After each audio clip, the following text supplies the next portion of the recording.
Hello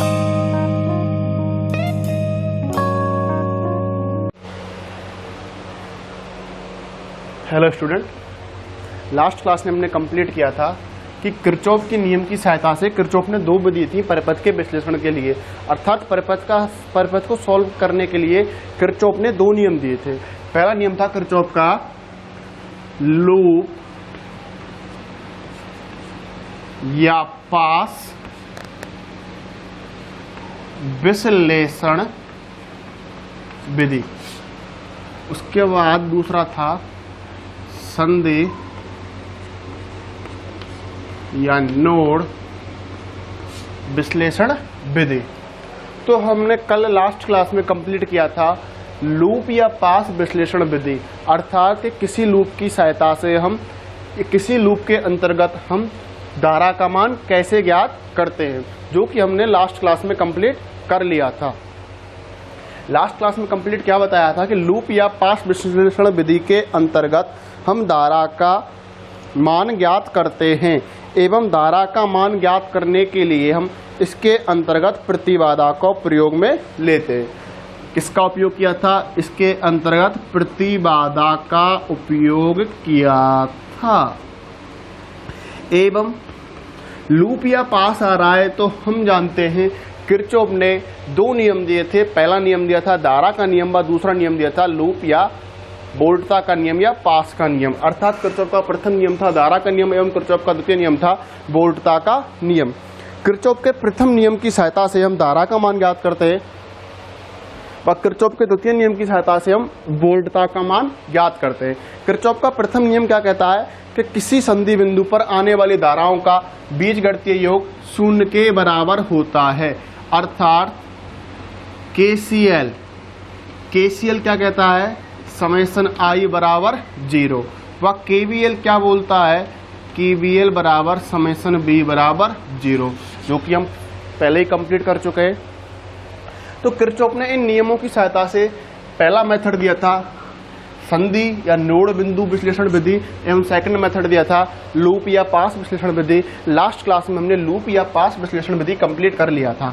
इसके अंतर्गत क्या किया था कि प्रतिबाधा जेड को लेते हैं वह किरचॉफ का द्वितीय नियम, और किरचॉफ का द्वितीय नियम कौन सा होता है? केवीएल या वोल्टता नियम का उपयोग किया था।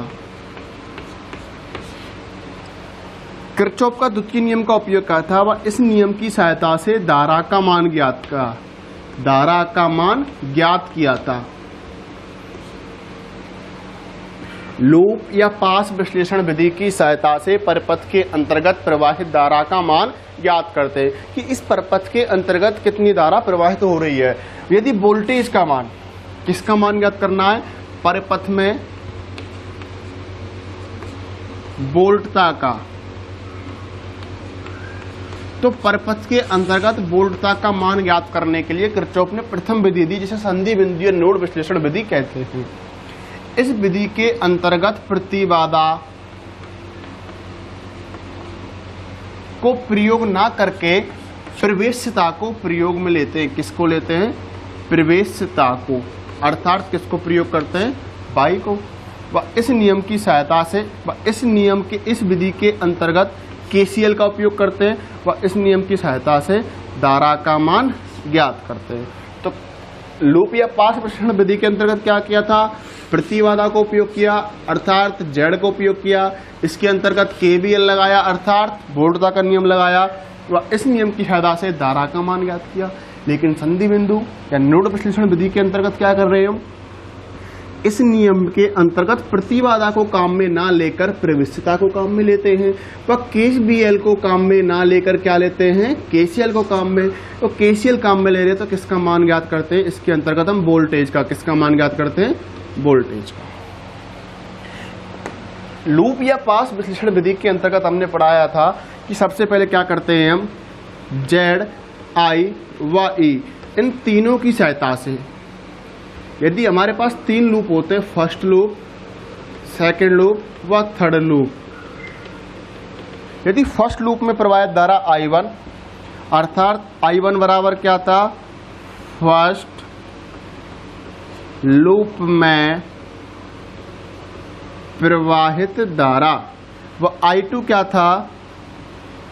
सेकेंड लूप में प्रवाहित धारा एवं I3 बराबर था थर्ड लूप में प्रवाहित धारा। तो I1, I2, I3 व Z1, Z2, Z3, Z4 की वोल्टेज E की सहायता से हम तीनों को काम में लेकर हमने किया था क्या, इस समीकरण 3 में लेते हैं, फर्स्ट समीकरण, सेकंड समीकरण, थर्ड समीकरण।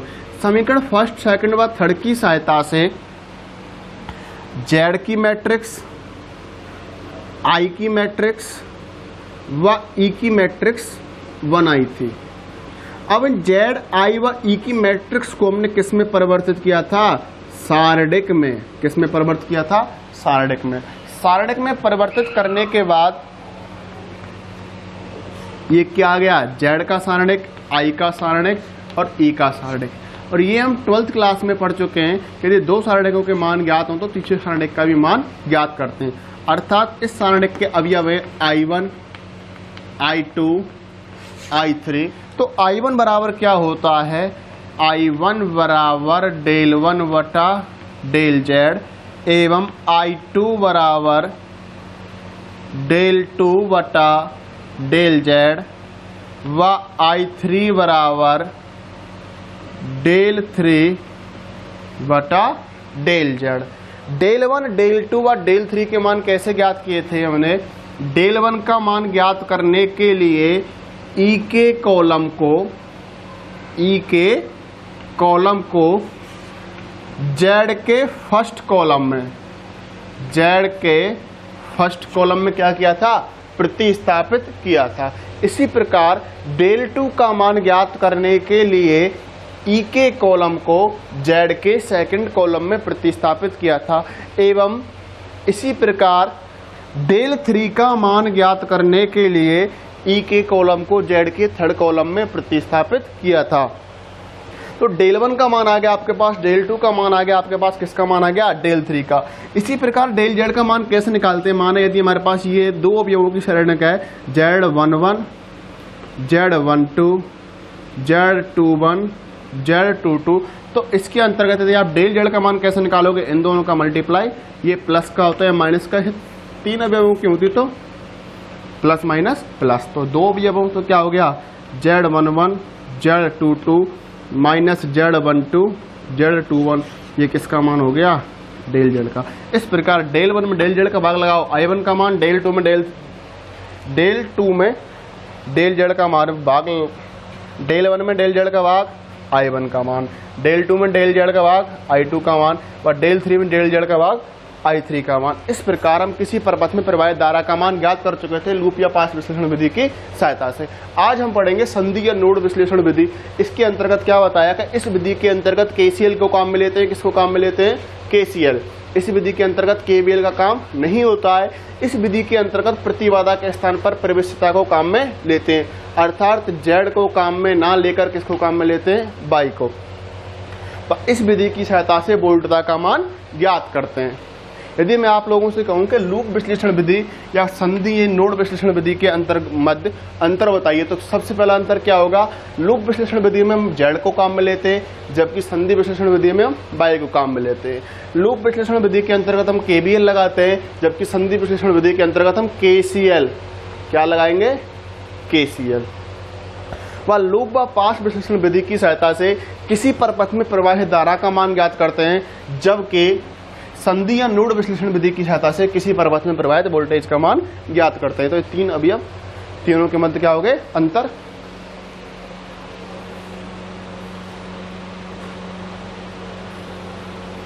आज हम कंप्लीट करेंगे संधि या नोड विश्लेषण विधि। तो अभी थोड़ी देर पहले बताया संधि या नोड विश्लेषण विधि के अंतर्गत किसका प्रयोग करते हैं, Y का, किसका प्रयोग करते हैं, KCL का, KCL, व किसका मान निकालते हैं इसकी सहायता से, वोल्टेज का। अभी मैं आप लोगों से जर्नल सी बात पूछता हूं, देखो ये इसका वोल्टेज V1, इसका वोल्टेज V2, ये प्लस ये माइनस।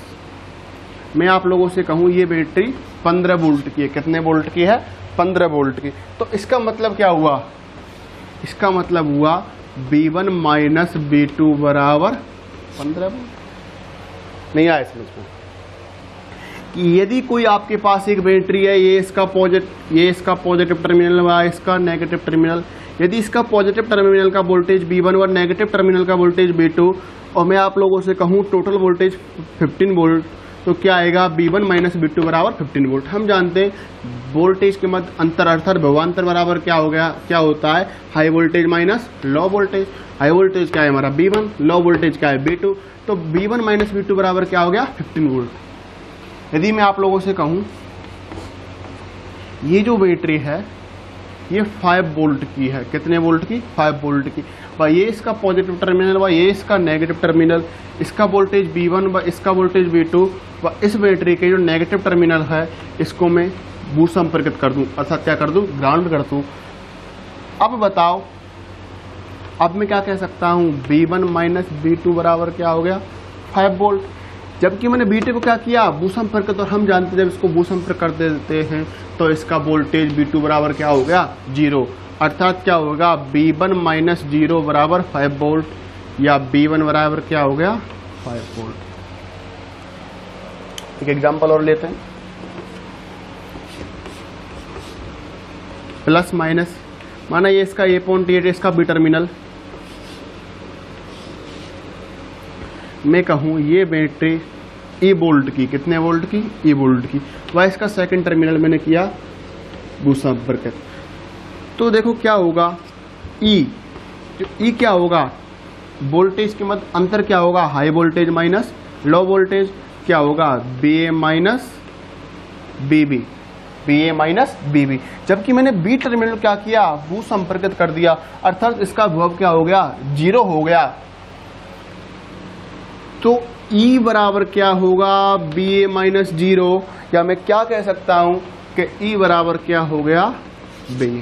क्लियर, अर्थात यदि किसी बैटरी पर लिख रहा है 50 वोल्ट की है तो उसका मतलब होता है कि इसके पॉजिटिव टर्मिनल व नेगेटिव टर्मिनलों के मध्य विभव का अंतर कितना हो गया 50 वोल्ट। यदि किसी बैटरी पर लिख रहा है कि ये बैटरी 15 वोल्ट की है, अर्थात क्या लिख रहा है 15 वोल्ट, तो उसका मतलब होगा इसके पॉजिटिव टर्मिनल व इसके नेगेटिव टर्मिनल दोनों की मध्य विभवांतर क्या हो गया 15 वोल्ट। अब हम पढ़ते हैं संधि विश्लेषण विधि को सॉल्व कैसे करते हैं। तो ये बात क्लियर हो चुकी, लूप या पास विश्लेषण विधि के अंतर्गत क्या किया था हमने कि प्रतिबाधा को काम में लिया था,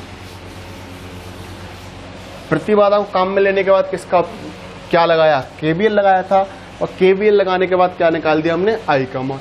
लेकिन अभी थोड़ी देर पहले हमने बताया कि इस विधि के अंतर्गत Z को काम में नहीं लेते हैं बल्कि Z के स्थान पर Y को काम में लेते हैं, व इस विधि के अंतर्गत KVL को काम में नहीं लेते हैं बल्कि KVL के स्थान पर KCL का प्रयोग करते हैं, व I का मान इस विधि के सहायता से ज्ञात नहीं करते हैं, इस विधि की सहायता से वोल्टेज का मान निकालते हैं। तो देखो हम जानते हैं ओम का नियम क्या होता है, B बराबर IR, यदि R बराबर Z, R Z के बराबर कब होता है, जब प्रतिघात का मान क्या होता है 0 होता है, प्रतिघात बराबर क्या होता है 0, तो B बराबर क्या मिला IZ, और हम जानते हैं कि Z बराबर क्या होता है 1/y, अर्थात प्रवेश्यता क्या होता है प्रतिबाधा का व्युत्क्रम, या प्रतिबाधा क्या हो गया प्रवेश्यता का व्युत्क्रम, अर्थात क्या लिख सकता हूं y बराबर 1/z। तो Z के स्थान पर क्या लिख सकते हैं हम, B बराबर क्या आ गया I/y, या I बराबर क्या आ गया by, I बराबर क्या आया हमारा by, I किसके इक्वल हो गया by। ये भी क्या कहता, क्या होगा ओम का नियम, लेकिन ये किसके रूप में है, प्रवेश्यता के रूप में। अरे नॉर्मल सी बात है, ओम्स लॉ, ओम क्या कहता है कि B किसके बराबर होगा आई आर की। लेकिन हमने पढ़ा कि आर बराबर जेड होता है कब, जब प्रतिघात एक्स बराबर क्या हो, शून्य। तो बी बराबर क्या आ गया, आई जेड।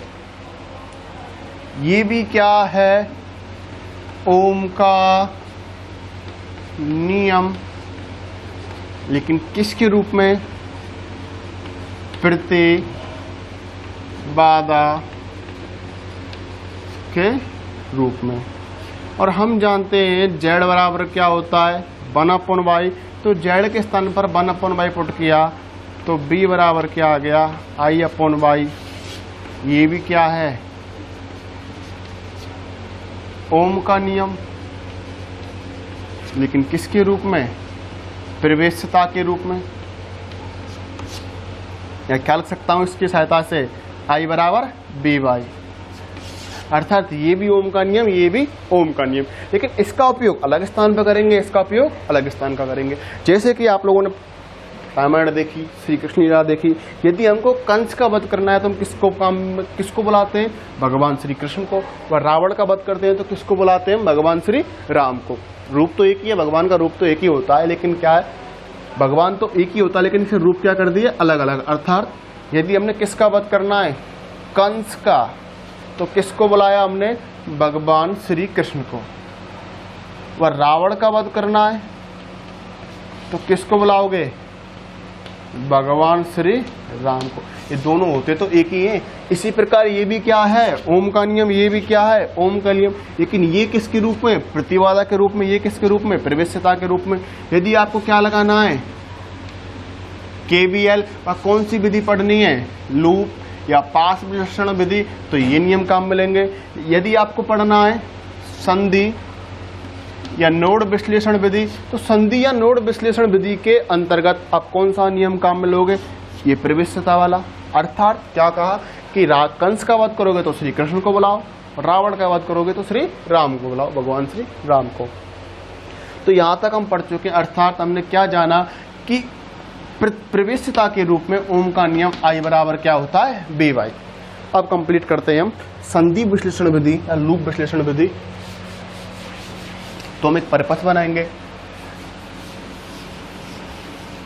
लूप विश्लेषण विधि के अंतर्गत हमने परिपथ बनाया था किसके रूप में, कि कोई जटिल जाल है वो किससे गिरा है, प्रतिबाधाओं से। तो यहाँ किसके रूप में होगा, प्रवेश्यता के रूप में। देखो तो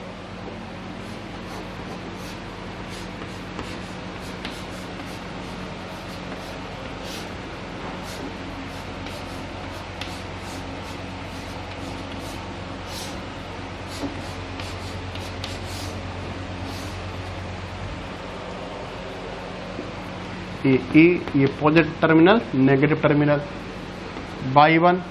यहाँ मैं y2 लिखूं तो यहाँ क्या होगा, y3। यदि मैं यहाँ y3 लिखूं तो यहाँ क्या होगा, y2। y1 y3 y2। चलो मैं इसको लिखता हूँ, y1 y2 y3 y4 y5। ठीक है। इसके अंतर्गत प्रवाहित धारा का मान I1, y2 के अंतर्गत प्रवाहित धारा का मान I2, y3 में प्रवाहित धारा का मान I3, y4 में प्रवाहित धारा का मान I4 और y5 में प्रवाहित धारा का मान I5। ये पॉइंट A व ये पॉइंट B। इस A पॉइंट पर वोल्टेज का मान EA व B पॉइंट पर वोल्टेज का मान EB। संधि विश्लेषण विधि या नोड्स विश्लेषण विधि के अंतर्गत हमें A बिंदु व B बिंदु के मध्य अर्थात विभवांतर निकालना है, या A बिंदु व B बिंदु पर वोल्टेज का मान ज्ञात करना है। अर्थात किसका मान ज्ञात करना है आपको, EA व EB का, EA व EB का मान ज्ञात करना है। तो सबसे पहले क्या लिया हमने कि एक प्रवेश्यताओं से युक्त एक जटिल परिपथ लिया। इसके अंतर्गत क्या माना कि प्रवेश्यता y1 में प्रवाहित धारा का मान I2 व प्रवेश्यता y1 में प्रवाहित धारा का मान I1 व प्रवेश्यता y2 में प्रवाहित धारा का मान I2 व प्रवेश्यता y3 में प्रवाहित धारा का मान I3 व प्रवेश्यता y4 में प्रवाहित धारा का मान I4 व प्रवेश्यता y5 में प्रवाहित धारा का मान I5। अभी थोड़ी देर पहले आपको लोगों को बताया कि प्रवेश्यता के रूप में ओम का नियम क्या पढ़ा था, I बराबर बी वाई। इस नियम की सहायता से मैं I1 का मान निकाल सकता हूं बाई I2 का मान निकाल सकता हूं, I3, I4, I5, I6, I7 कुछ भी हो। तो देखो I1 बराबर क्या आएगा, B Y one, V Y one. I1 कहाँ प्रवाहित हो रही है, प्रवेशता Y1 प्रवाहित धारा का मान, ये इसका पॉजिटिव टर्मिनल, ये इसका नेगेटिव टर्मिनल।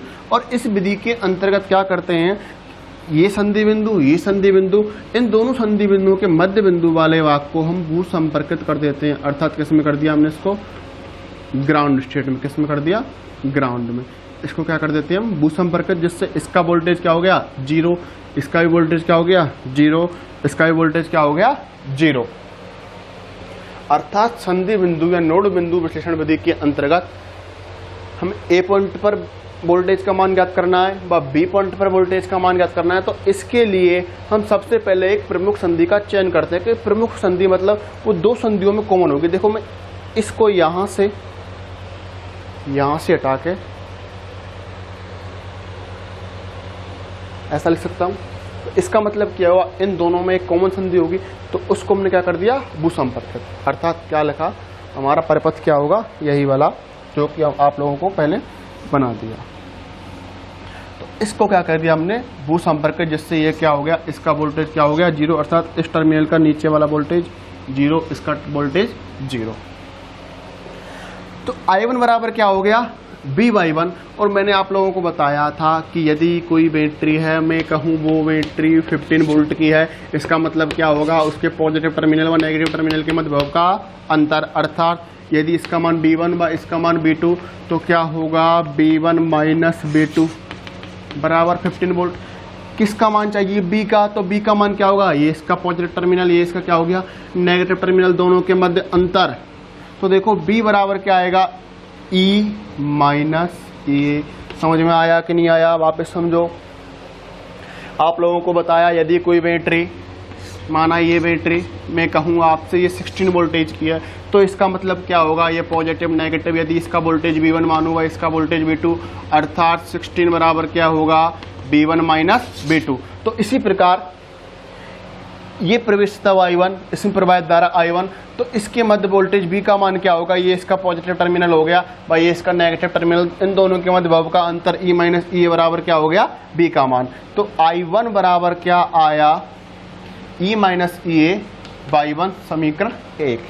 इसी प्रकार किसका मान निकालना है, I2 का। तो देखो I2 बराबर क्या होगा, I2 बराबर BY2, लेकिन B का मान I2 यहाँ प्रवाहित, इस पर वोल्टेज ये कहाँ हो गया, ग्राउंड स्टेट से, तो इस भू संपर्कित हो गया, तो इसका वोल्टेज क्या हो गया, जीरो। क्या हो गया, जीरो। तो विभव क्या हो गया, E माइनस जीरो। अर्थात I2 बराबर क्या होगा, I2 बराबर E सरफिक्स में A minus zero into Y2, समीकरण 2।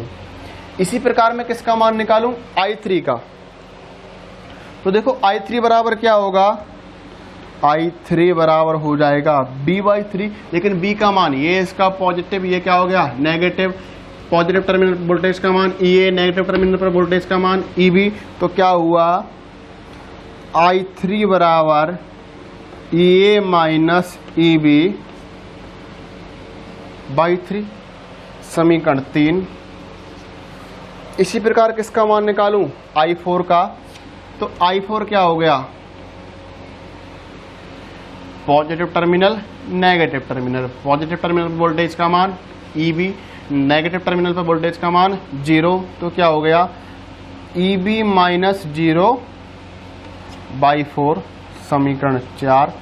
इसी प्रकार किसका मान निकालूं, I5 क्या हो गया, B/5, B का मान, ये इसका पॉजिटिव, ये इसका नेगेटिव, पॉजिटिव क्या हो गया EB, नेगेटिव क्या हो गया 0। अर्थात I5B क्या मिला, I5 बराबर EB माइनस 0/5, समीकरण 5। ठीक है। सबसे पहले क्या किया हमने, ओम के नियम की सहायता से I1, I2, I3, I4, I5 के मान निकाले। I1 का मान क्या हो गया, I1 बराबर B/1, I2 बराबर B/2, I3 बराबर B/3 व I4 बराबर B/4 व I5 बराबर B/5। तो I1 के लिए B का मान क्या होगा, इसके पॉजिटिव टर्मिनल व नेगेटिव टर्मिनल के मध्य वोल्टेज का अंतर, अर्थात पॉजिटिव टर्मिनल का वोल्टेज क्या हो गया E, क्योंकि ये मैंने कहा टोटल बैटरी E वोल्टेज की, इसका नेगेटिव टर्मिनल भूसंपर्कित, तो इसका मतलब 0, अर्थात ये इसका पॉजिटिव, इसका मतलब क्या E-0, तो ये क्या है, इसका पॉजिटिव टर्मिनल का वोल्टेज E, नेगेटिव टर्मिनल का वोल्टेज क्या E है, तो E-EA/1 बराबर I1 बराबर क्या हो गया, E-EA/1, समीकरण 1। इसी प्रकार I2 बराबर क्या आया, B/2, तो B क्या हो गया, ये पॉजिटिव, ये नेगेटिव, नेगेटिव भूसंपर्कित, तो क्या हो गया 0, तो I2 बराबर E-0/2। इसी प्रकार I3 बराबर ये पॉजिटिव, ये नेगेटिव, EA-EB/3। I4 क्या हो गया, EB-0/4 व I5 क्या हो गया, EB-0/5। तो समीकरण 1, 2, 3, 4, 5 की सहायता से किसका मान निकाला, I1, I2, I3, I4 व I5। अब ये संधि बिंदु A और ये संधि बिंदु B, यदि ये मैं संधि बिंदु A व संधि बिंदु B पर किरचॉफ का प्रथम नियम लगाऊं, कौन सा नियम, किरचॉफ का धारा नियम व किरचॉफ का वोल्टता नियम, तो किरचॉफ का प्रथम नियम या किरचॉफ का संधि बिंदु नियम क्या कहता है, क्या किसी संधि बिंदु पर आने वाली धाराओं का मान जाने वाली धाराओं के बीजगणितीय योग के बराबर होता है, अर्थात समेशन I बराबर 0। किसी संधि बिंदु पर समस्त विद्युत धाराओं का बीजगणितीय योग 0 होता है। तो देखो संधि बिंदु I, तो I पर I1 input voltage, I2 output voltage व I3 आउटपुट वोल्टेज, तो क्या होगा, I1 क्या बताया था, आने वाली धाराओं को पॉजिटिव व जाने वाली धाराओं को नेगेटिव, तो I1 minus I2 minus I3 बराबर 0। अब यदि मैं कहूं इस समीकरण में I1 व I2 व I3 के मान रखें, I1 का मान, I2 का मान, I3 का मान, तो देखो क्या मिलेगा, I1 का मान क्या आया, E-EA/1 व I2 का मान EA-0, तो क्या हो गया, -EA/2 व I3 का मान क्या हो गया, EA-EB/3, अर्थात -EA-EB/3। या सॉल्व करके क्या लिख सकते हैं, E-EA/1 -EA/2 माइनस, अंदर गुणा करूँ, माइनस को मैं बाहर निकालूं, तो देखो माइनस बाहर आएगा तो क्या होगा, प्लस, चाहे माइनस रहने दो, -EA-EB/3, समीकरण डाला कैपिटल में, ठीक है। इसी प्रकार यदि संधि बिंदु B पर मैं क्या लगाऊं, KCL क्या कहता है, समेशन I बराबर 0, अर्थात किसी संधि बिंदु पर धाराओं का बीजगणितीय योग 0 के बराबर होता है। तो क्या होगा, I3 क्या हो गया, input voltage, I4 output voltage, I5 output voltage, अर्थात I3 इनपुट वोल्टेज क्या हो गया, पॉजिटिव, आउटपुट वोल्टेज नेगेटिव, तो output voltage I4, I5 output voltage, तो आउटपुट वोल्टेज नेगेटिव बराबर 0। यदि मैं इस समीकरण के अंतर्गत I3, I4 व I5 के मान पुट करूं, तो I3 का मान क्या है, देखो EA-EB/3 माइनस I4 का मान क्या है, I4 EB-0, तो क्या हो गया, EB/4, I5 का मान क्या है, -EB/5 बराबर क्या हो गया, 0। तो ये भी किसके बराबर है, 0 के। तो इसको मैं क्या डालूं, समीकरण B। वापस समझो, सबसे पहले क्या किया आपने, ओम के नियम की सहायता से किसका मान निकाला, धारा का मान, लेकिन ओम का नियम किसके रूप में लिया, प्रवेश्यता के रूप में। तो आप लोगों को दो समीकरण मिले और दो समीकरण किस किस के रूप में मिल रहे हैं, ई ए, ई बी, ई और वाई के रूप में मिल रहा है।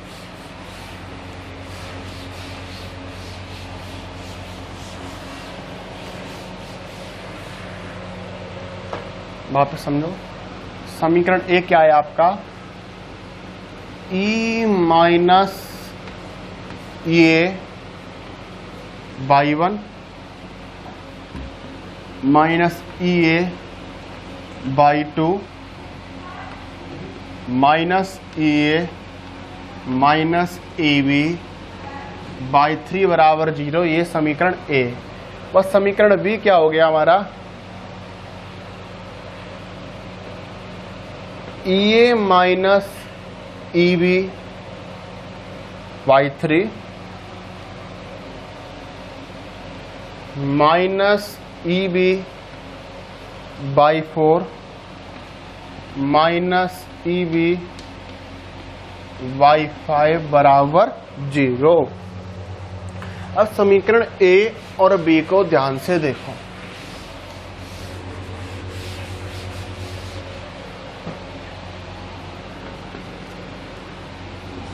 ये समीकरण ए और ये समीकरण बी।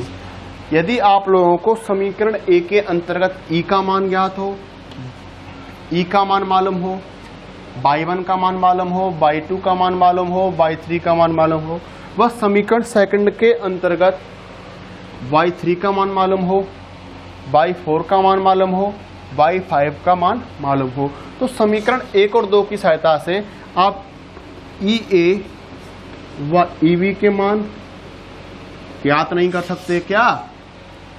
अरे बाई 1 का मान पुट करो, बाई 2 का मान पुट करो, बाई 3 का मान पुट करो, ई का मान पुट करो, बाई 3 का मान पुट करो, बाई 4 का मान पुट करो, बाई 5 का मान करो, ई का मान पुट करो। मान पुट करोगे दो समीकरण मिलेंगे और दो आपके पास समीकरण कितने, दो। अज्ञात राशि कितनी, दो, ई ए और ई बी। तो दो समीकरण की सहायता से विलोपन विधि लगाओ या प्रतिस्थापन विधि लगाओ। विलोपन या प्रतिस्थापन विधि की सहायता से आप ए व ए बी के मान ज्ञात कर सकते हो। और ए व ए बी के मान कहाँ मिलेंगे, इस समीकरण ए व समीकरण बी की सहायता से। अर्थात यदि आपको ई का मान आपको क्वेश्चन में देगा, बाई 1 का मान देगा, बाई 2 का मान देगा, बाई 3 का मान देगा, बाई 4 का मान देगा, बाई 5 का देगा, तो ई बाई 1, बाई 2, बाई 3 व बाई 4 की सहायता से आप ए व ई बी का मान आसानी से ज्ञात कर सकते हो। तो ये थी आपके किरचॉफ के फर्स्ट विधि, संधि या नोड विश्लेषण विधि। इस विधि के अंतर्गत हमने सबसे पहले क्या किया था, सबसे पहला तो था इस विधि के अंतर्गत हम बाई को उपयोग में लेते हैं, जेड को उपयोग में नहीं लेते हैं। तो बाई को उपयोग में ले रहे हैं तो सबसे पहले क्या लिखना पड़ेगा, ओम का नियम किसके रूप में, बाई के रूप में, और बाई के रूप में ओम का नियम क्या था, आई बराबर बी बाई। उसके बाद क्या लगाया आपने, केसीएल। और फर्स्ट विधि, सेकंड विधि करवाई थी हमने आपको लूप या पास विश्लेषण विधि। इस विधि के अंतर्गत क्या करते हैं हम, जेड को काम में लेते हैं, जेड को काम में लेते हैं तो क्या करोगे आप, केबीएल लगाओ, और केबीएल लगाओ तो किसका मान ज्ञात कर लो, आई का। इसमें क्या करो, बाई को काम में लो, केसीएल लगाओ, वोल्टेज का मान ज्ञात कर लो। तो इस प्रकार आपके किरचॉफ के नियम की सहायता से किसी परपथ के विश्लेषण की दोनों विधियां कंप्लीट हो चुकी। पहले विधि थी संधि विश्लेषण विधि या नोड विश्लेषण विधि, व दूसरी विधि थी लूप या पास विश्लेषण विधि। नेक्स्ट टॉपिक पढ़ेंगे हम चतुर टर्मिनल जाल। चतुर टर्मिनल जाल की क्या परिभाषा है कि चतुर टर्मिनल जाल ऐसा जाल जिसके अंतर्गत 4 टर्मिनल होते हैं, 2 निवेशी व 2 निर्गत टर्मिनल होते हैं। चतुर टर्मिनल जाल को हम नेक्स्ट क्लास में कंप्लीट करते हैं।